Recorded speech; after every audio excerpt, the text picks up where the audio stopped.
Assalamualaikum semuanya. Perkenalkan, nama saya Yesi Armila. Senang bisa mengenal kalian semua. Untuk memulai materi pelajaran IPA, silakan tekan tombol.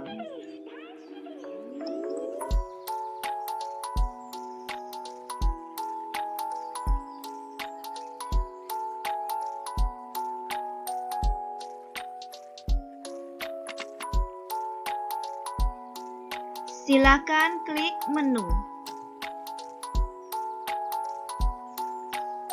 Selanjutnya klik hidup.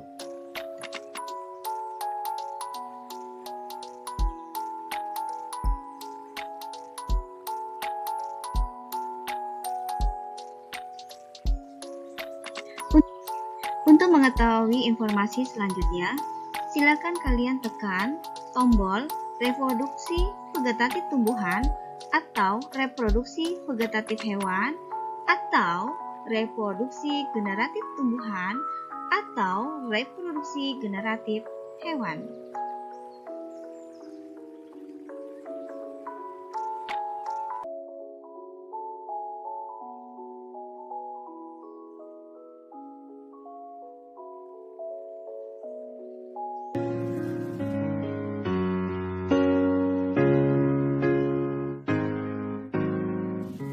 Adapun perkembangbiakan vegetatif alami dibagi menjadi beberapa alat perkembangbiakan.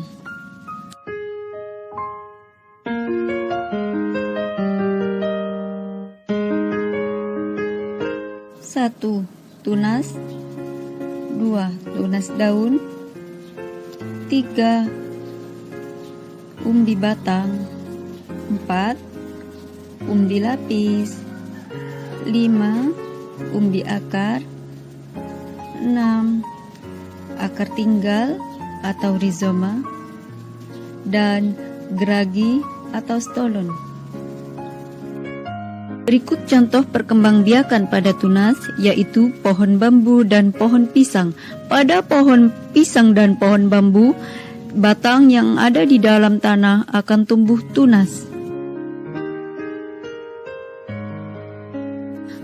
Pada tunas daun, contohnya adalah tanaman cocor bebek. Tunas tumbuh pada ujung ketiak daun.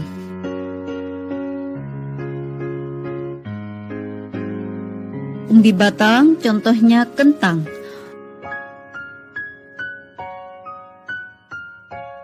Tunas dapat tumbuh pada beberapa tempat atau mata tunas. Pada umbi lapis, contohnya bawang merah. Umbi lapis baru yang berasal dari ketiak terluar akan tumbuh menjadi tunas. Umbi akar, contohnya adalah wortel. Merupakan bagian akar yang membesar, berfungsi sebagai tempat cadangan makanan. Pada akar tinggal atau rizoma, contohnya adalah tanaman jahe. Tunas pada akar tinggal merupakan batang yang tumbuh mendatar di permukaan. Pada geragi atau stolon, contohnya adalah tumbuhan stroberi. Merupakan batang yang tumbuh menjalar di atas atau bawah tanah.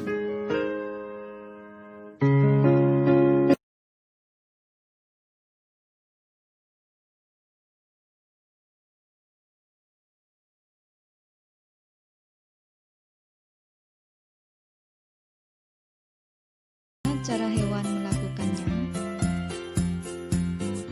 Reproduksi vegetatif merupakan perkembangbiakan di mana individu baru terbentuk tanpa terjadi peleburan sel kelamin jantan dan sel kelamin betina. Ada beberapa cara reproduksi vegetatif pada hewan.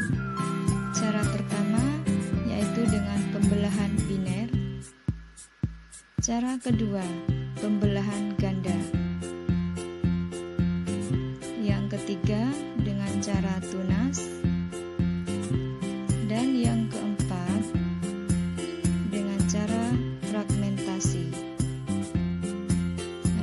cara yang kelima yaitu dengan partenogenesis.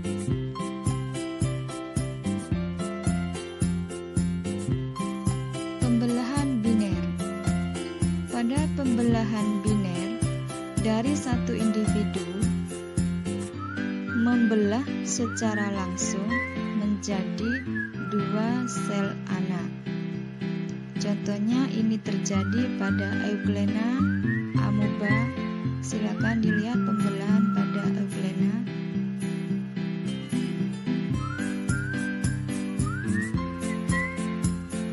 Yang kedua dengan cara pembelahan ganda. Pembelahan ganda ini merupakan pembelahan berulang, sehingga dalam sekali pembelahan itu dari satu individu dapat dihasilkan lebih dari dua individu. Contohnya terjadi pada Plasmodium. Reproduksi vegetatifnya Plasmodium terjadi di dalam tubuh manusia. Yang ketiga dengan cara tunas. Tunas ini merupakan pemisahan individu baru dari tubuh induknya, terjadi pada Hydra. Yang keempat yaitu dengan cara fragmentasi. Individu baru terbentuk dari bagian tubuh induknya, baik disengaja ataupun tidak. Contohnya terjadi pada planaria, cacing pita, jadi langsung terputus. Dan yang terakhir yaitu dengan cara partenogenesis. Partenogenesis ini individu baru terbentuk dari telur yang tidak dibuahi. Contohnya laron.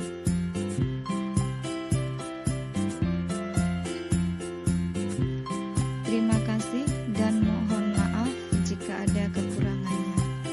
Assalamualaikum warahmatullahi wabarakatuh.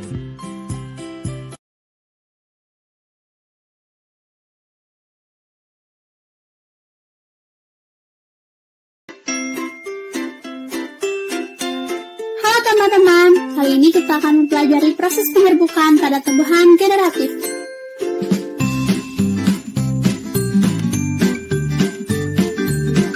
Oke teman-teman, di sini terdapat bagian-bagian bunga yang harus kita ketahui sebelum membahas penyerbukannya.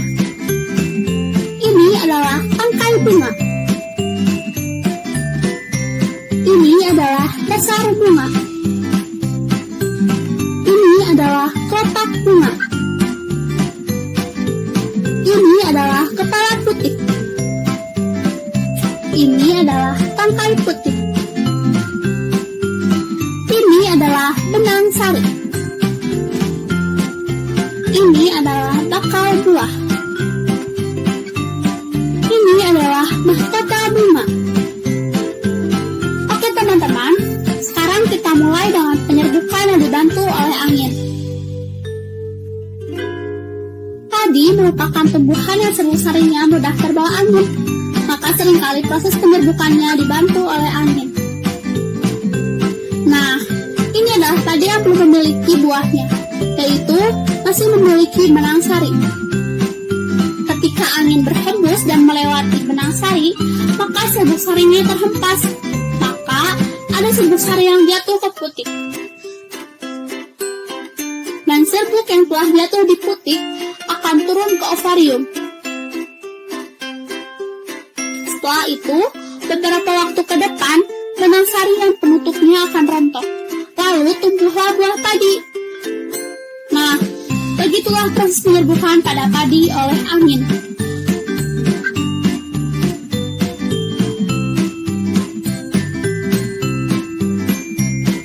Penyerbukan bunga oleh hewan.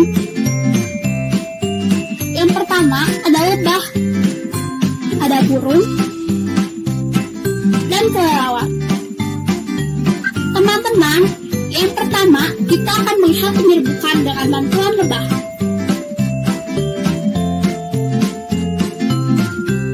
Bunga sepatu adalah salah satu bunga yang seringkali dikunjungi lebah. Lebah akan datang dan menghisap nektar bunga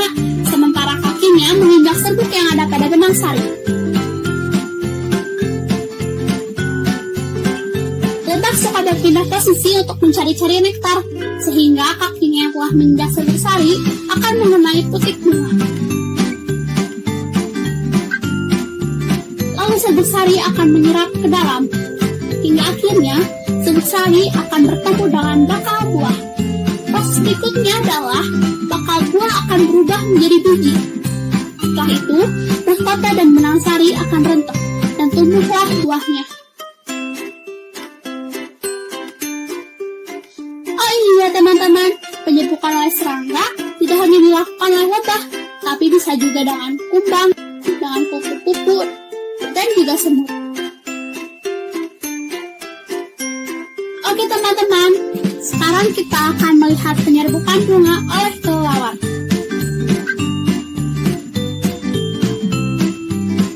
Salah satu bunga yang penyerbukannya sering dibantu oleh kelelawar adalah bunga durian.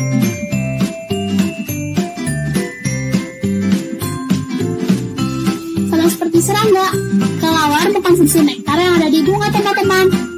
Ketika kelelawar menggerogoti bunga untuk mencari dan mengkonsumsi nektar, serbuk sari berhamburan. Maka, serbuk ada mengenai putik teman-teman, dan serbuk sari pun turun hingga ke bakal buah. Beberapa waktu kemudian, mahkota dan benang sari pun rontok, dan buah durian pun tumbuh.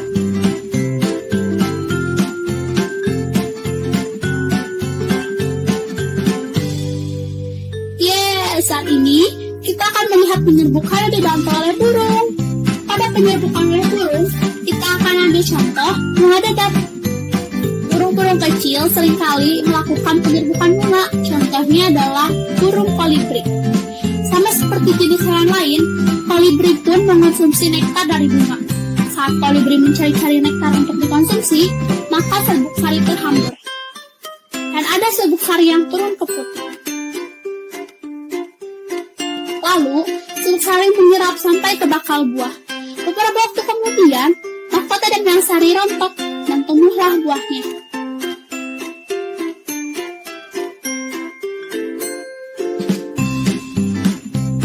Oke teman-teman, sekarang kita akan melihat penyerbukan dengan manusia.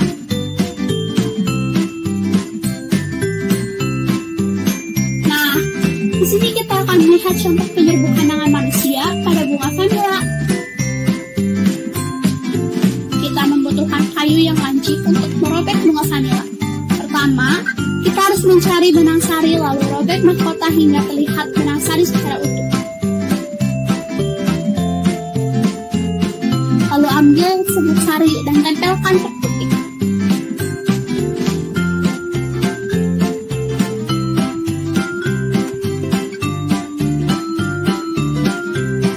Dan serbuk sari pun akan turun.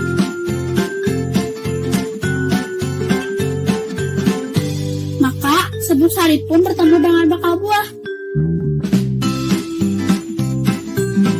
Beberapa waktu kemudian, mahkota dan benang sari pun rontok dan buahnya pun tumbuh.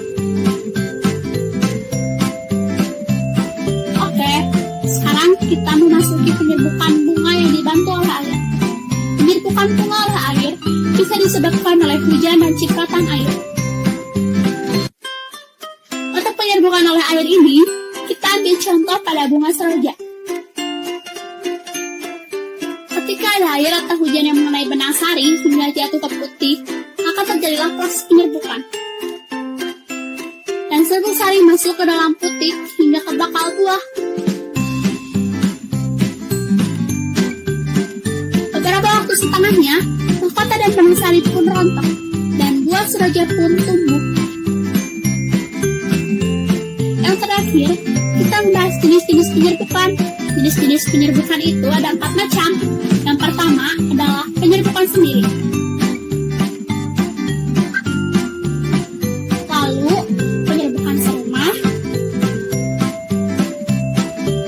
Penyerbukan silang. Lalu, penyerbukan kastar atau berbeda jenis. Nah, bagaimana teman-teman? Mudah kan mempelajari penyerbukan bunga?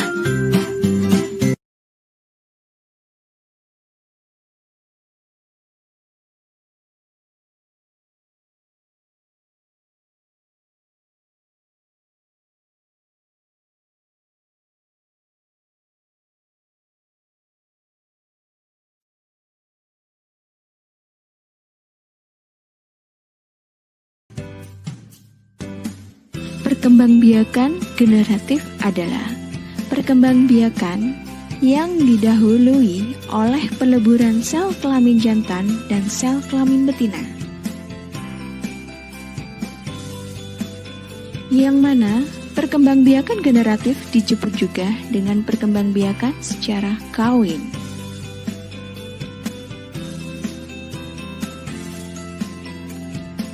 Ciri-ciri perkembangbiakan generatif. Yang pertama, ada 2 induk jantan dan betina, seperti dalam gambar tampak sepasang singa. Yang kedua, terjadi peleburan sel kelamin jantan dengan betina. Dan yang terakhir adalah sifat keturunan bervariasi, seperti dalam gambar berikut bahwa anak ayam tidak memiliki warna bulu yang sama dengan induknya. Terdapat 2 jenis pembuahan. Yang pertama adalah internal, yaitu pembuahan yang terjadi di dalam tubuh. Contohnya adalah kelinci. Dan yang kedua secara eksternal, yaitu pembuahan yang terjadi di luar tubuh, dan contohnya adalah katak. Selanjutnya adalah jenis perkembangbiakan generatif.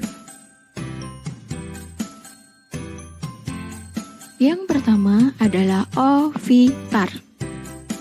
Ovipar adalah hewan yang berkembang biak dengan cara bertelur. Contohnya adalah katak. Ciri-cirinya, yang pertama, tidak memiliki daun telinga. Kedua, tidak memiliki puting dan kelenjar susu. Dan terakhir, tidak menyusui anaknya. Yang kedua, vivipar. Vivipar adalah hewan yang berkembang biak dengan cara beranak atau melahirkan.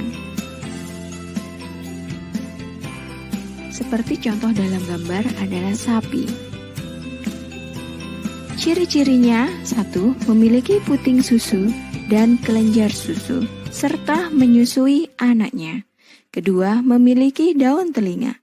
Memiliki penutup tubuh berupa rambut dan biasanya merupakan golongan hewan mamalia. Jenis yang terakhir adalah ovovivipar.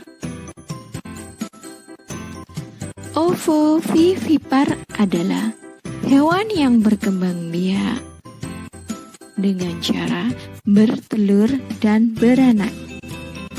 Contohnya adalah ikan pari, di mana memiliki ciri-ciri 1. Telur berkembang biak di dalam tubuh sang induk. Kedua, janin mendapatkan asupan makanan dari cadangan makanan yang sudah ada di dalam. Demikianlah pembelajaran kita hari ini. Semoga bermanfaat. Wassalamualaikum warahmatullahi wabarakatuh.